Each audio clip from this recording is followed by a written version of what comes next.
Miguel Cotto didn't just fight, he dissected, dismantled, and destroyed with quiet precision. No theatrics, no trash talk, just a cold stare and fist that spoke in thunder.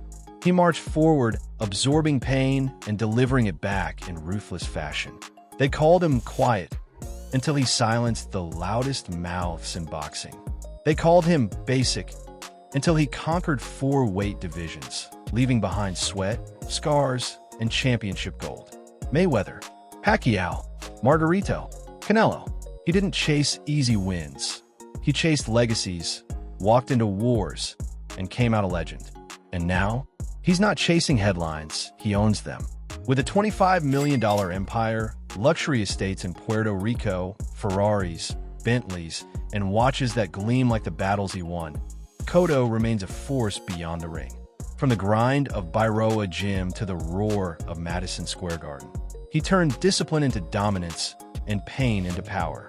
So, before we dive into the grit, the glory, and the granite-hearted greatness of Puerto Rico's silent storm, smash that like button, subscribe, and ring the notification bell.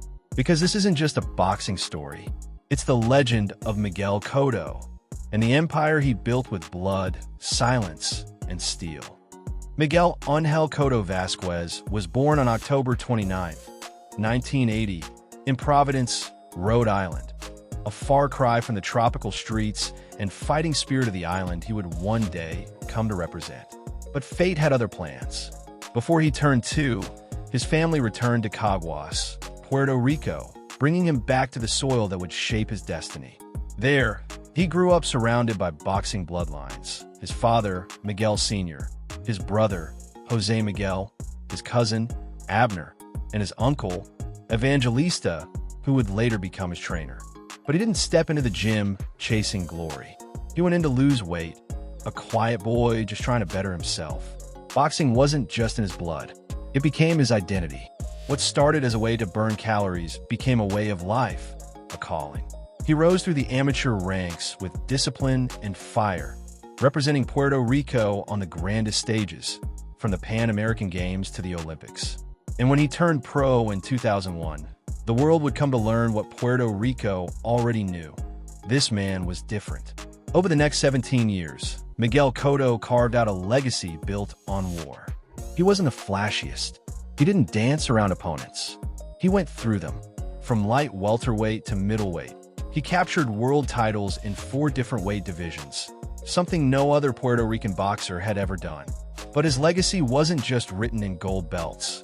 It was forged in blood, bruises, and unforgettable battles with the likes of Floyd Mayweather, Manny Pacquiao, Antonio Margarito, and Canelo Álvarez.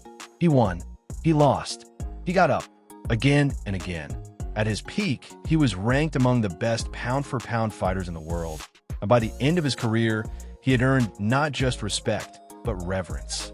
By 2025, his net worth is estimated at $25 million, a fortune forged not through hype, but through heart. So how did this soft-spoken warrior rise from the shadows to become a multi-division world champion and a symbol of Puerto Rican pride? And what did he sacrifice along the way? That's the story we're about to tell. In the summer of 1998, under the bright lights of Buenos Aires, a young Miguel Cotto stood in the ring at the Junior World Championships with the quiet composure of someone much older. Puerto Rico's hopes rested on his shoulders, but he didn't flinch. He delivered, a silver medal earned through tactical brilliance and sheer will. He outpointed tough opponents from Ukraine, Canada, and Lithuania before narrowly losing to Russia's Anton Salipov in a bitterly close 8-9 bout. It wasn't gold, but it was a glimpse into the future. He wasn't just another fighter. He was a craftsman in the making. The years that followed saw him grinding through amateur tournaments, Pan American Games, World Championships, but the gold kept slipping through his fingers. Cotto turned the page differently. With an amateur record of 125 wins and 23 losses, he made the leap to the professional ranks in 2001, trading headgear and point scoring for knockouts and real consequences. Almost immediately, it became clear he had not only brought his technical acumen, but was learning how to hurt people. He started dispatching seasoned veterans like John Brown with ease, catching the eyes of boxing insiders. But just as his ascent began, fate tried to write a different ending. After a grueling, early morning training session, Cotto nodded off behind the wheel. His car veered, crashed, and left him with a broken arm. The whispers started, maybe he wasn't built for this. But true champions aren't measured by the smoothness of their journey. They're measured by the way they rise after the crash. 2 years later, in September 2003, a fully healed Cotto returned to Las Vegas and put on a performance that sent a message to the world. Facing Dimitrios Sabalos, he danced between orthodox and southpaw stances like a maestro, breaking his opponent down with precision before finishing him in the 7th round. It wasn't just a win, it was an announcement. The kid from Caguas was coming for the throne. In September 2004, that promise crystallized in a championship gold. Standing across from him was Kelson Pinto, the same Brazilian who had twice beaten him in the amateurs. This was personal, and in front of a roaring home crowd in San Juan, Cotto erased those memories with brutal efficiency, knocking Pinto down 3 times en route to a 6th-round knockout. Puerto Rico didn't just have a new champion, they had a new king. He ruled the junior welterweight division with an iron jaw and surgical fists. Randall Bailey was battered into submission in 6 rounds. DeMarcus Corley couldn't survive past the 5th. But one name loomed large, Muhammad Abdullah, the same man who had crushed Cotto's Olympic dreams. Their rematch took place in the iconic Madison Square Garden in 2005, and this time, there were no judges needed. He punished Abdullah for 9 relentless rounds until the doctor waved it off, his opponent's eyes swollen shut from the onslaught. The ghosts of Sydney were finally laid to rest, and Madison Square Garden, under its famous lights, began to feel like home. He fought like a surgeon with a hammer, precise yet destructive. The war with Ricardo Torres tested his chin and his will, but he emerged victorious in a firefight that left fans breathless. He handed Paulie Malignaggi his first loss, breaking his orbital bone and jaw in the process. By 2006, Cotto had done what few ever do, clean out an entire division. But true greatness doesn't linger. It climbs. In December 2006, he moved up to welterweight and dismantled Carlos Quintana with ruthless bodywork, claiming the WBA title. Then came Zab Judah, then Shane Mosley. Cotto didn't just beat elite fighters, he outclassed them. He wasn't just fighting anymore, he was building a legacy. By 2008, he was 32-0 and considered one of the top pound-for-pound fighters in the world. That summer, he walked into the ring to face Antonio Margarito, a relentless Mexican brawler. For 9 rounds, Cotto boxed beautifully. Then something shifted. Margarito kept coming, absorbing shots, walking through fire. And in the 11th, he broke Cotto, bloodied and battered. Cotto took a knee as his corner threw in the towel. The undefeated record was gone, and with it, a piece of his spirit. But that loss would later reveal a deeper betrayal. Before Margarito's next fight, he was caught with illegal hand wraps. The implication was chilling. Had Cotto been beaten not by skill, but by loaded gloves? It wasn't just a loss anymore. It was a theft. The road back wasn't easy, but he never chose the easy path. In 2009, he returned to Madison Square Garden and claimed another world title by stopping Michael Jennings. Then came Joshua Clottey, a brutal war that Cotto won despite a gruesome cut over his eye. And then, the ultimate challenge, Manny Pacquiao. Their clash in November 2009 was less a fight and more storm. Pacquiao's speed and power overwhelmed Cotto, stopping him in the 12th. It could have been the end. It should have been the end. Instead, it was a rebirth. Cotto moved up to junior middleweight and joined forces with the legendary Emanuel Stewart.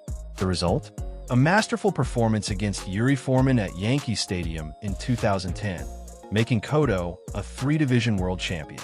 He defended the title against Ricardo Mayorga, and then came the moment he'd waited for. The rematch with Margarito. This time, it wasn't even close. Cotto didn't just beat Margarito. He broke him, targeting his surgically repaired eye until doctors had to stop the fight. Justice had finally been served. Even in defeat, Cotto earned respect. His 2012 clash with Floyd Mayweather was one of the toughest of Mayweather's career. Though he lost on the scorecards, he won the admiration of fans and critics alike. But a follow-up loss to Austin Trout threatened to dim his star. Then came the final evolution. Under trainer Freddie Roach, a rejuvenated Cotto annihilated Delvin Rodriguez in 2013. But few believed he'd actually challenge Sergio Martinez, the reigning middleweight king. Cotto didn't just challenge him, he destroyed him, dropping Martinez 3 times in the first round and forcing a 9th-round stoppage. With that win, he became the first Puerto Rican fighter to win world titles in 4 divisions. Though a close loss to Canelo Álvarez in 2015 followed, he had nothing left to prove. Still, he gave the fans one last run. In 2017, he captured the WBO junior middleweight title with a dominant performance over Yoshihiro Kamigai. For his farewell fight, he returned to Madison Square Garden, his cathedral, and faced Saddam Ali. Fate had one last twist. Cotto tore his bicep mid-fight and lost a decision. But by then, the results no longer mattered. He walked away with 41 wins, 33 knockouts, 6 world titles, and a legacy carved from pain, pride, and perseverance. So the question becomes, in a world of protected records and cherry-picked opponents, will boxing ever produce another warrior like Miguel Cotto? Leave a comment with your thoughts. Away from the roar of the crowd and the blood-stained canvas, Cotto found his true strength at home. He's married to Melissa Guzman, the woman who stood by him through victories and defeats, injuries and comebacks. Together, they raised 3 children, Luis, Alondra, and Miguel Cotto III. But his heart stretches even further. In November 2006, during the peak of his career, he welcomed a daughter from a previous relationship. It was a moment that could have caused scandal. Instead, it became another chapter in the story of a man who never ran from responsibility, inside the ring or out. His fearless image caught the eye of fashion mogul Mark Ecko. In a sport full of talkers, his silent intensity made him the face of Ecko Arnold, a brand that crafted both his boxing gear and streetwear for his fans. He wasn't just a champion in gloves. He became a style icon, too. His ambition has always extended beyond the ropes of the boxing ring. As the founder of promotions Miguel Cotto, he has played a pivotal role in nurturing Puerto Rican boxing talent, creating a platform for young fighters to chase their dreams. But his entrepreneurial spirit didn't stop there. Cotto has quietly built a diverse portfolio, investing in real estate and other ventures across Puerto Rico, using his success to fuel opportunities at home. His business moves are strategic, but deeply personal, each one a step toward building a legacy that outlives his time in the spotlight. At the same time, his philanthropic efforts reveal a man rooted in service. Whether supporting health initiatives or educational causes, Cotto has remained committed to uplifting his community, proving that a true champion's impact isn't measured just in titles, but in the lives they touch along the way. For Miguel Cotto, retirement didn't mean retreat, it meant refinement.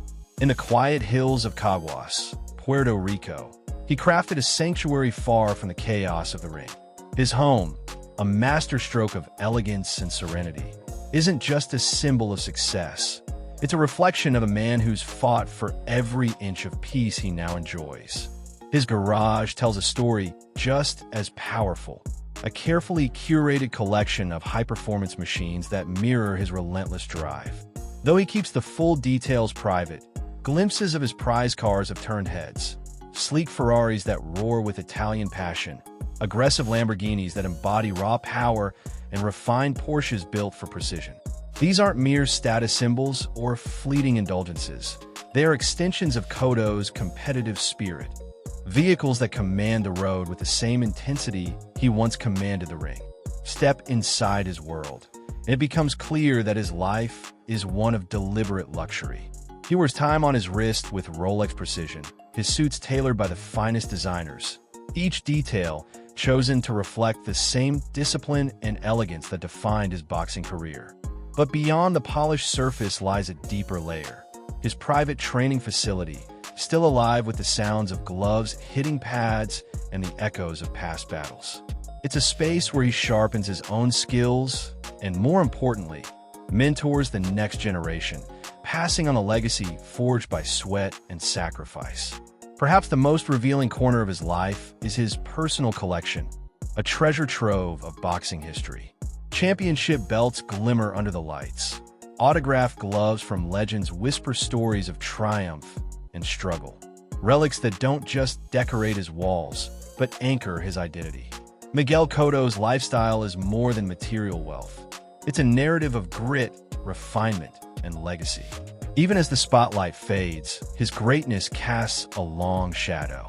Yet, as he shapes the future from the sidelines, one question remains. Can the fire of a warrior ever truly be extinguished, or does it blaze anew in a different ring? Before you go, don't miss out on exclusive perks. Click the link in the description to become a channel member and enjoy awesome benefits, like suggesting future video topics, getting early access to new content 48 hours before anyone else, and much more. Your support means the world and helps us keep bringing you the stories you love. If you enjoyed this video, hit that like button, drop a comment, and subscribe for more amazing content. And while you're here, why not check out our deep dive into Teofimo Lopez's video? Trust me, you won't want to miss it. Thanks for watching, and we'll see you in the next one.